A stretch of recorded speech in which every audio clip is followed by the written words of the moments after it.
amores! Hoje a aula é de História. Nós vamos pegar o nosso PH de História, vamos colocar lá na unidade 3. A unidade 3, ela tem como título a escrita e o registro histórico. Nós vamos conhecer um pouco da história da escrita, tá? Mas eu quero fazer um lembrete aqui. Não esqueçam de colocar a data nas páginas, em todas as páginas que vocês vão fazer da unidade 3. Os primeiros registros gráficos surgiram quando os seres humanos começaram a pintar as paredes das cavernas com imagens que representavam sua realidade.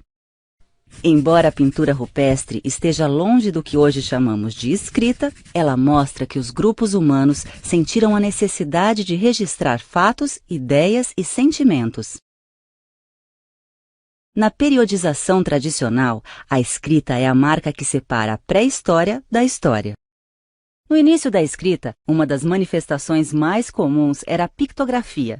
Nesse sistema, seres e objetos são representados por meio de desenhos figurativos. Com o tempo, os desenhos se tornaram mais abstratos e passaram a representar também ações e sentimentos.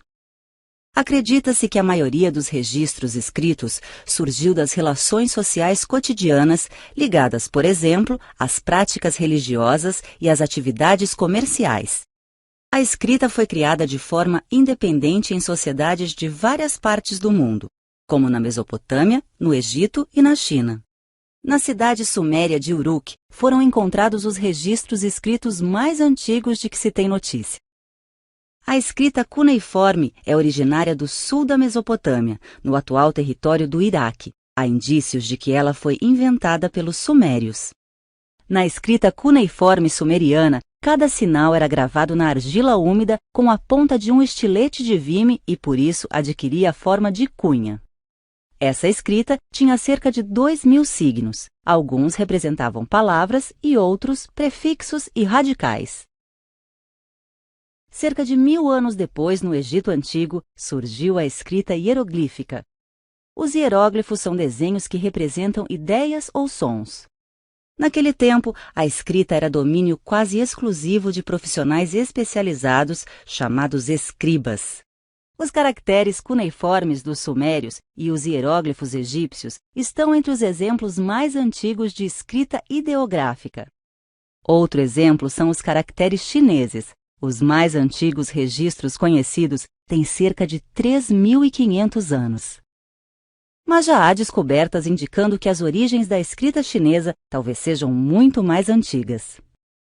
Inicialmente, a escrita chinesa representava apenas ideias e não sons. Com o tempo, os chineses introduziram sinais fonéticos na escrita para representar alguns sons da fala.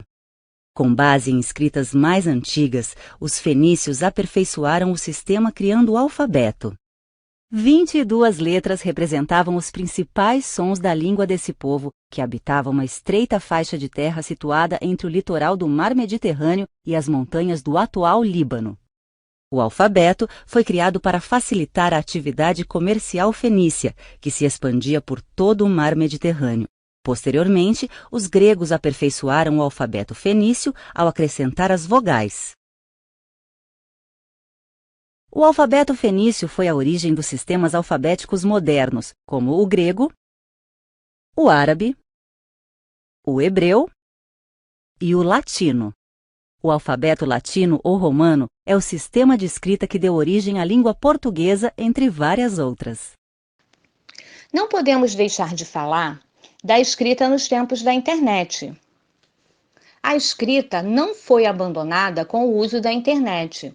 Apesar da importância do uso de imagens, fotos e vídeos, o texto escrito ainda é muito utilizado nas redes, seja nos sites de notícia, nos blogs ou mesmo nas postagens em redes sociais. Entretanto, a escrita na rede tem características próprias. Muitas vezes, seus usuários escrevem as palavras com uma grafia propositalmente diferente daquela considerada correta.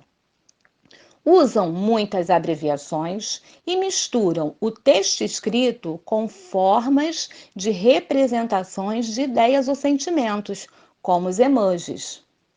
Sobre a escrita na internet, ainda há um debate entre os especialistas. mas não se pode desprezar o fato. A forma escrita ainda tem um papel significativo na maneira que as pessoas se expressam. Hoje em dia, apesar de usarmos um alfabeto fonético, volta e meia nos deparamos com símbolos que acabam representando uma série de emoções. Os emojis, utilizados nos celulares e nas redes sociais, são um exemplo disso. Agora, vocês vão fazer todos os exercícios da unidade 3, tá? Página 28 até a 41. Na próxima aula de história, nós estaremos fazendo a correção. Lembrando, toda a unidade 3. Já tínhamos começado, tá? E vocês vão dar continuidade ao que ficou faltando.